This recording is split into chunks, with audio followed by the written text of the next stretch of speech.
में जुड़े हुए जिसने बयान दिया सभी भेज दिया आपको व्हाट्सएप पर। अधिकारीगण,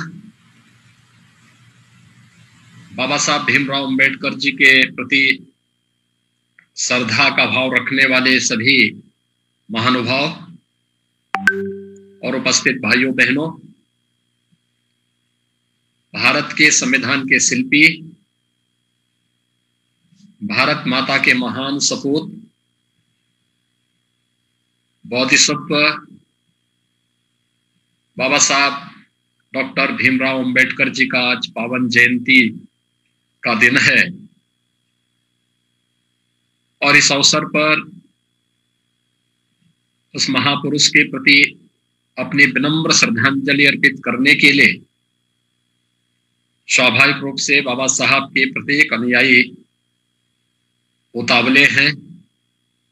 मैं इस अवसर पर प्रदेश शासन की ओर से बाबा साहब डॉक्टर भीमराव अंबेडकर जी की स्मृतियों को नमन करते हुए उन्हें विनम्र श्रद्धांजलि अर्पित करता हूं।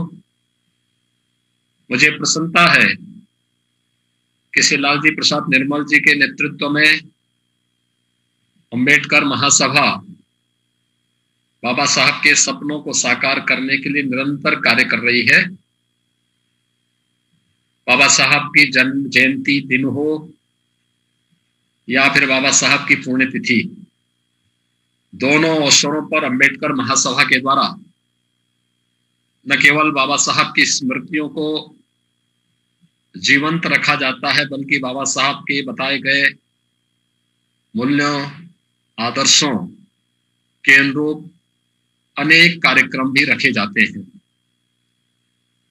वर्तमान में पूरी दुनिया कोरोना महामारी से त्रस्त है और कोरोना महामारी के कारण संक्रमण की तीव्रता को ध्यान में रख करके अंबेडकर महासभा ने आज का एक कार्यक्रम वर्चुअली रखा है।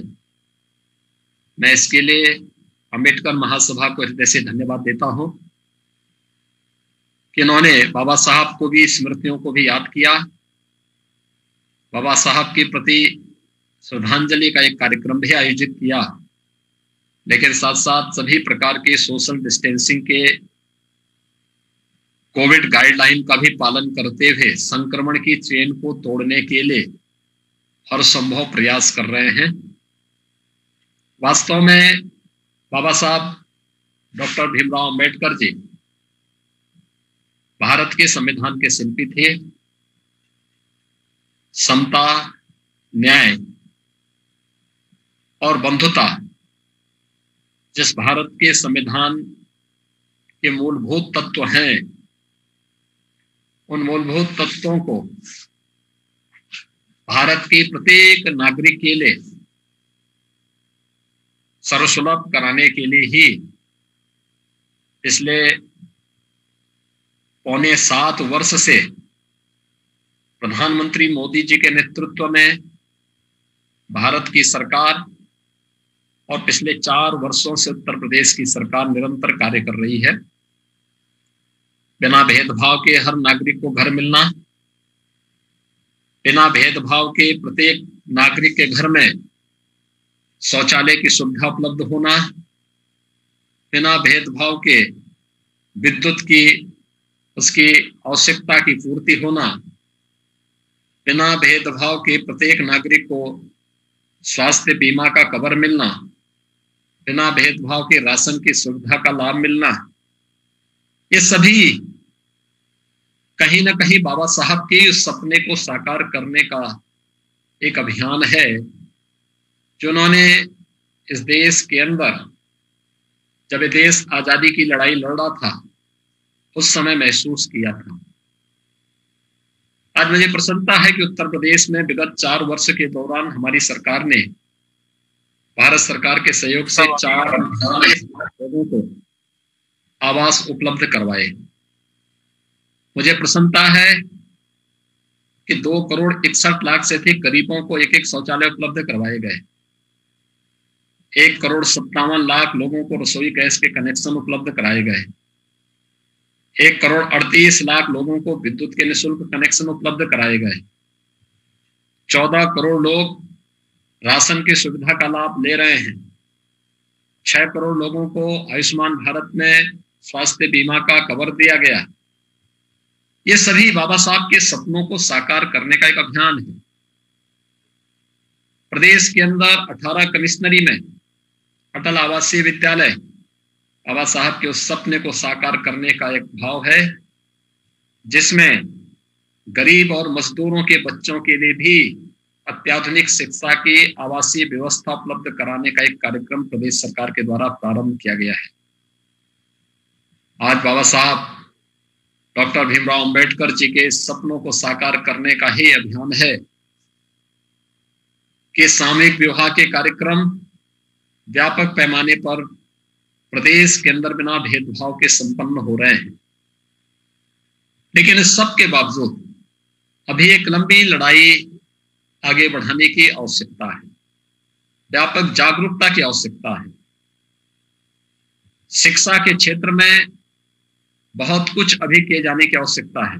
बाबा साहब डॉक्टर भीमराव अंबेडकर जी ने सदैव शिक्षा पर ध्यान दिया और उन्होंने हमेशा भारत के वंचितों, गरीबों, दलितों सबको एक ही बात के लिए आह्वान किया कि कुछ भी हो लेकिन हम अपनी पीढ़ी को शिक्षा से वंचित न होने दें। उन्हें स्कूल जरूर भेजें, अच्छी शिक्षा जरूर दिलाएं। सरकार इस दिशा में प्रयास कर रही है। हर एक स्तर पर इस प्रयास को आगे बढ़ाए जाने की आवश्यकता है। बाबा साहब भीमराव अंबेडकर जी के इन सपनों को साकार करने के लिए हम सब के स्तर पर एक प्रयास प्रारंभ होने की आवश्यकता है, इसको आगे बढ़ाने की आवश्यकता है। प्रदेश सरकार पूरी प्रतिबद्धता के साथ इन सब कार्यों को भारत सरकार के साथ मिलकर के लागू करने के लिए पूरी तरह प्रतिबद्ध है। मुझे प्रसन्नता है कि अंबेडकर महासभा इस दिशा में अच्छा कार्य कर रही है। कोविड-19 के प्रोटोकॉल का भी पालन कर रही है, लेकिन साथ साथ गरीबों के लिए, दलितों के लिए और उन सभी वंचितों के लिए जिनको शासन की सुविधा से वंचित रखा गया था, उन्हें इन सुविधाओं से लाभान्वित करने का एक नया प्रयास भी प्रारंभ कर रही है। आज बाबा साहब डॉक्टर भीमराव अंबेडकर जी की पावन जयंती का कार्यक्रम है। प्रतिवर्ष मुझे इस कार्यक्रम में अंबेडकर महासभा द्वारा आयोजित समारोह में भागीदार होने का अवसर प्राप्त होता था। इस बार और विगत वर्ष लॉकडाउन के कारण और इस वर्ष कोरोना के तीव्र संक्रमण के कारण ये संभव नहीं हो पा रहा है।